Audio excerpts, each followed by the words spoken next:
नमस्कार मंडळी, स्नेहरंग यूट्यूब चॅनलमध्ये मी तुमच्यासाठी एक वेगळी रेसिपी घेऊन आली आहे आणि आपण घरी जे आंबोळ्या बनवतो तर त्या आंबोळ्यांपासून आपण पिझ्झा बनवणार आहोत आणि अजून एक प्रकार करून दाखवणार आहे। तर आपण प्रथम तांदूळ जे घेतले आहे ते मी पटनी तांदूळ जे माझ्या घरी नेहमी असतात डोशासाठी आंबोळ्यांसाठी।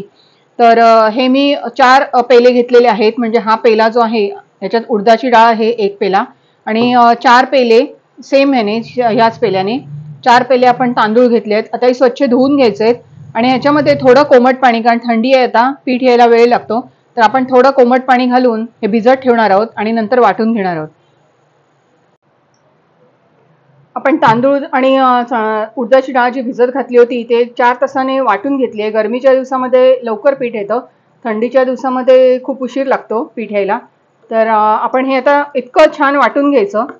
जेवढं पाणी आपण भिजत घालायला ठेवलेलं ते सगळं वापरायचं नाही, त्यातलं थोडंसं कमी करून आपण इतक्या जाड ह्याने वाटायचं आणि खूप बारीक वाटायचं, एकदमच आपल्याला बारीक हवंय।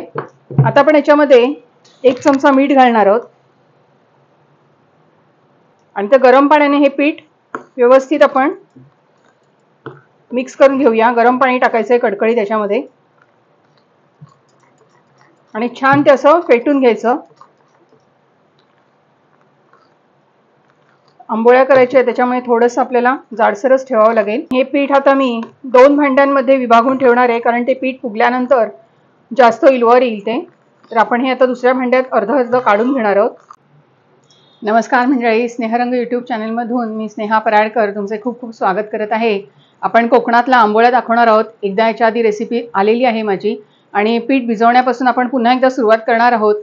तर मी काल दाखवलं होतं की आपण पटनी तांदूळ 4 पेले घेतले होते आणि 1 पेला उडदाची डाळ घेतलेली, सफेद असते ती, आणि आपण ते व्यवस्थित स्वच्छ धुवून एकदम असं बारीक वाटून घ्यायचं आणि गरम पाणी मीठ घालून त्याचं पीठ लावून ठेवलेलं।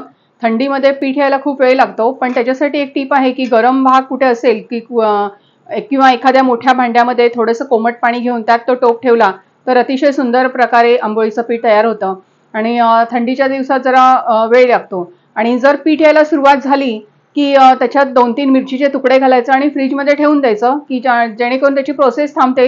आता ते इतकं फुगून यायला लागतं आणि त्याला खूप घाण वास पण येतो, त्याची चव पण बदलते। तर आपण जे पीठ लावून ठेवलेलं, तर मी हे 2 भांड्यांमध्ये लावून ठेवलं, कारण ते फुगून इतकं वर येतं।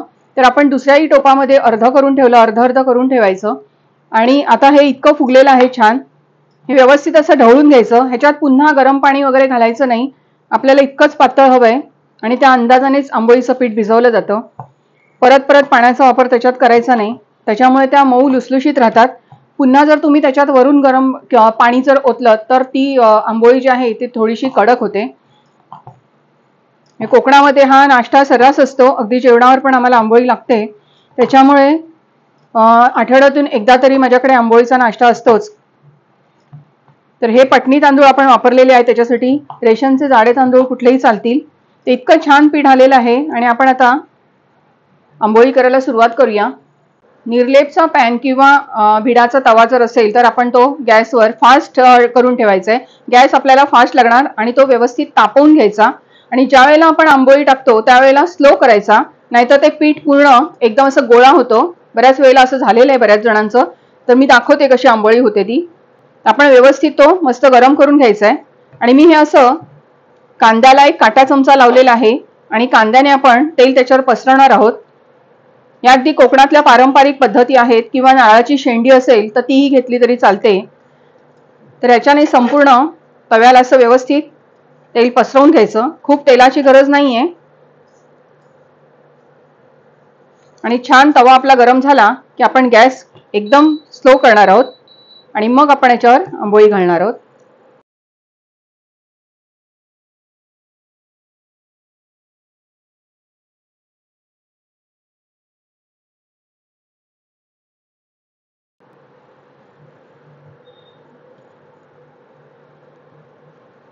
आपण उलटून बघूया, तव्यावरून सुटलेली आहे ती सहज आणि इतकी छान झालेली आहे।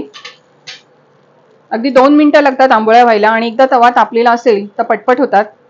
मस्त गरम गरम चहा बरोबर आंबोळी किंवा चटणी बरोबर आंबोळी हा कोकणातल्या सगळ्यांचा आवडीचा नाश्ता आहे। जसं घावणे आणि चटणी चहा वगैरे, तसेच आंबोळी आणि चहा चटणी।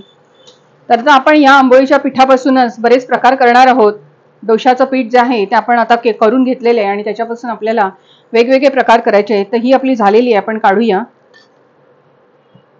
आता पुढचं दाखवणार आहोत तो आपण ओनियन उत्तप्पा दाखवणार आहोत, त्याच पिठाचा सेम. पुन्हा एकदा आपण गॅस कमी करायचा आणि पेल्यामधून अलगद हाताने पसरवायचं आपल्याला. आपण हा कांदा, कोथिंबीर आणि बारीक मिरची एकदम अशी बारीक चिरून घेतलेली आहे. माझ्याकडे मशीन आहे त्याच्यामध्ये मी बारीक एकदम कापून घेतलंय आणि आपण हे आता याच्यावर पसरवायचंय. अगदी हॉटेलमध्ये मिळणारा ओनियन उत्तप्पा आपण घरच्या घरी सहज करू शकतो आणि इतका सोपा आहे.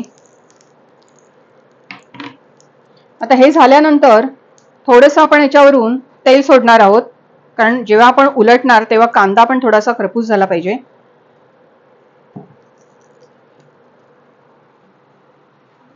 ते टोमॅटोचे तुकडे आपण चवीला घालूया याच्यात.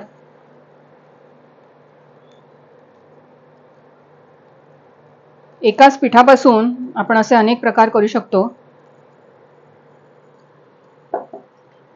आणि थोडासा याला असा दाब द्यायचा, जेणेकरून ते कांदा आणि टोमॅटो आहे पिठामध्ये चिकटलं जाईल आतमध्ये.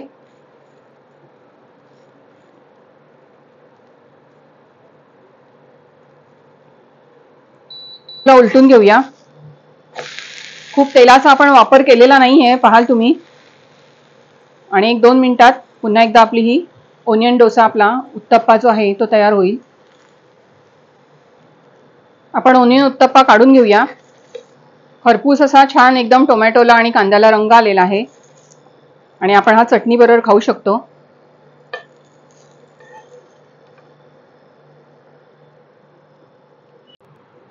पार्टी सीझन चालू होत आहे आणि आंबोळ्यांपासून आपण कोकणातल्या ज्या टिपिकल आंबोळ्या आहेत त्या पिठापासून आपण 2 प्रकार करून दाखवलेले आहेत. एक तर चटणी आणि ओनियन उत्तप्पा आहे आणि दुसरं म्हणजे चिकन बनवलं आहे आणि चिकनवर आंबोळ्या अतिशय सुंदर लागतात. एकदम मालवणी पद्धतीचं चिकन आहे आणि दोन्ही पद्धतीने करून बघा रेसिपी.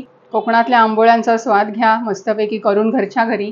आणि रेसिपी आवडली तर लाईक करा, शेअर करा आणि सबस्क्राईब करा. धन्यवाद.